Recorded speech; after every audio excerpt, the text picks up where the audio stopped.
Howdy, y'all. We're going to talk about Klons today. Why? I don't know why.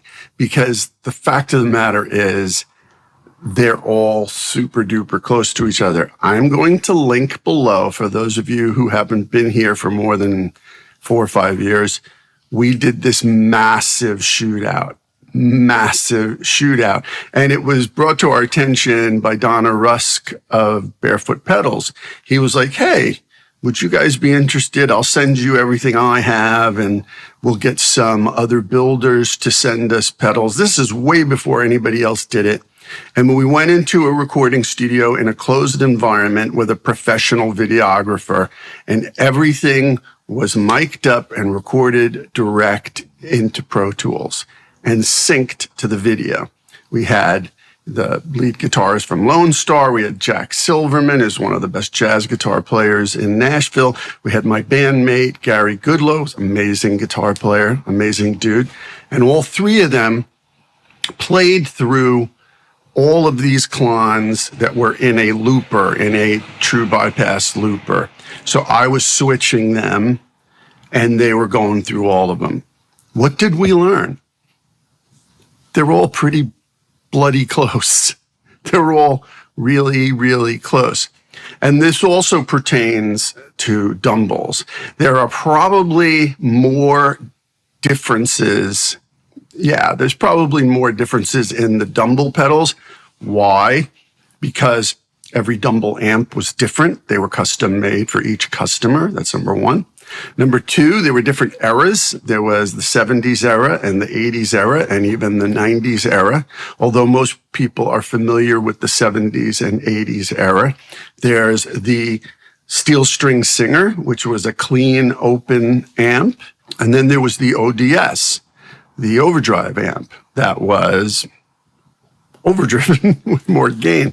And that's kind of like the David Lindley sound, if you will, a few others. And some people who had ODSs were not using them super overdrived, but they still had a different sound than the Steel String Singer. Now, Bill from the original Klon is suing Behringer, and I think he has every right to.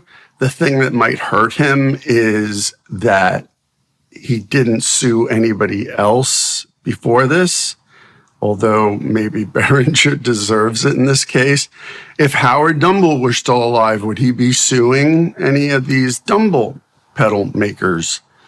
Probably not. He didn't do it when he was alive. And can you copyright a circuit? That's been a debate for many, many years.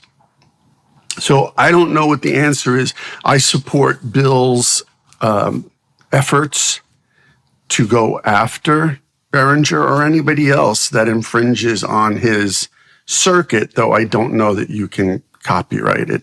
It's not that different. It's not that special from clone to clone. You will see in our video. Now, this was, I think, 10 years ago, so there's been a lot more that have come out since then in the Klon world. We've tried them all. They're not that different. They're not that different. We have to get over this obsession in the pedal gear world where they're just selling you all the time. They're just sell, something new. It's not really new. It's not really new. In fact, in the old days, you'll notice, like when I was growing up, they were pitching us, guitar players that were unique and special, like the Jeff Becks and Pete Townsends or Jimmy Page or whoever. Now it's like all these shreddy, kind of fancy show-off guys that are on YouTube, and the whole purpose is to sell you gear. My point is, there's not that much difference from circuit to circuit. It matters probably to your wallet. What can you afford? What do you need? Do you need a Klon? Do you need a Dumble pedal?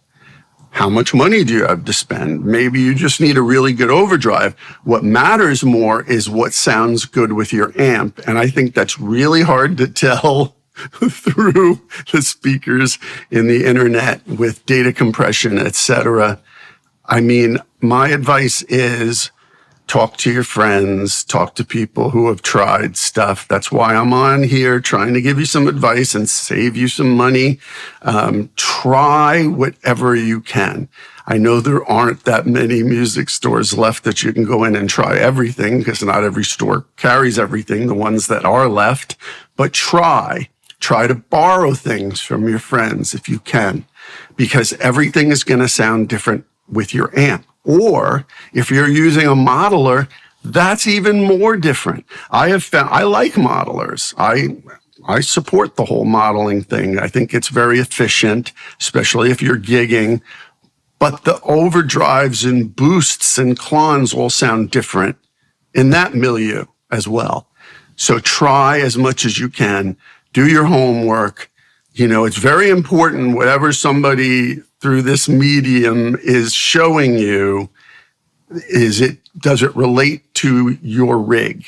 Does it relate to your amp, your setup, the speaker that you have in that amp, or whatever IRs you're using in your modeler, and everything else that comes before it and everything else that comes after it in your chain?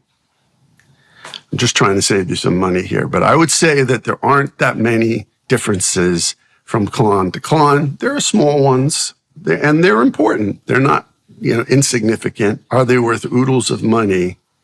Just like the Dumble market. Just caveat emptor. And I think this like YouTube guitar worship thing needs to go away. I'm much more impressed by a Pete Townsend, not just because of his guitar skills, but because he can write amazing songs and perform them, than I am somebody online trying to show you how many scales they know or how fancy they can play.